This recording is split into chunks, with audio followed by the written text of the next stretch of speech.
We're here with head coach Ian Brophy of the women's soccer team. Yeah, I mean, first looking back, what can you take from the Rice game? Yeah, even in defeat, obviously you created a number of chances, but you still need to work on capitalizing on those. But I mean, it's nice to see you create chances. Yeah, I thought there was a lot of positives to take from the Rice game in terms of how we played and the overall performance and the chances we did create. So I was really happy to see us create a lot of chances. Now, obviously, we got to work on putting those away and finishing those chances. But yeah, there was certainly a lot of positives and also some things that we want to improve on this week.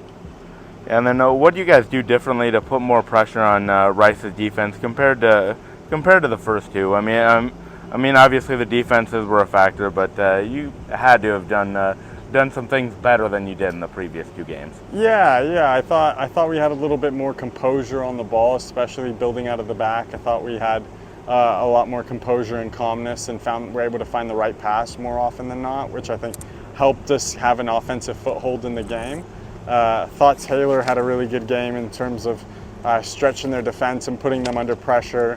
And I think if she can keep having games like that will create lots of chances. So, but yeah, the midfield behind, definitely the way they've combined and kept possession and found the switches in play really helped us. Yeah, and then you have a two-match week this week. Southern Miss on Thursday, and then on Sunday you return home against Alabama A&M.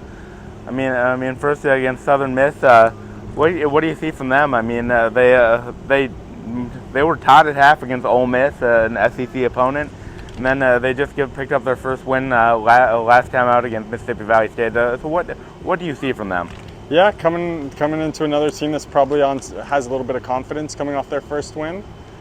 So I think we'll know that we're going into that similar situation that we had against Rice. So I think we'll be ready for it. But yeah, that's a team that's obviously good, and they've competed well all year, competed well against some of the big boys like Ole Miss and LSU and some of those teams. So we know that they're battle tested as well. So it's similar to how we have played some big teams.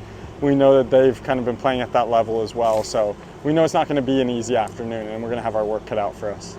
Then Alabama A&M, it's not a familiar opponent to NSU. First matchup, first meeting all time between the two schools.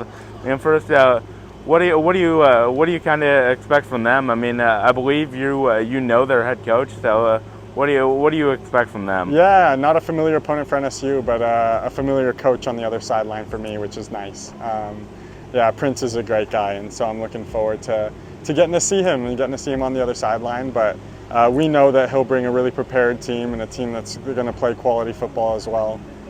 So we know we're gonna have our work cut out for us in that game, and we really want to get a home win and get the fans on board. So it's one where we'll be really hungry to show up and play well and score some goals and have some fun. Yeah. Besides a pair of wins, what do you hope to see accomplished this week? Yeah, I mean, I think the biggest thing that I'd want to see is just a growth in the way that we're playing, and just seeing us be more clinical in the final third and more clinical in our decision making. I think if we can be clinical in our decision making in the middle and final third, that will be those will be the main things I want to see over the next week. Yeah, thank you, Ian. Yeah, no problem.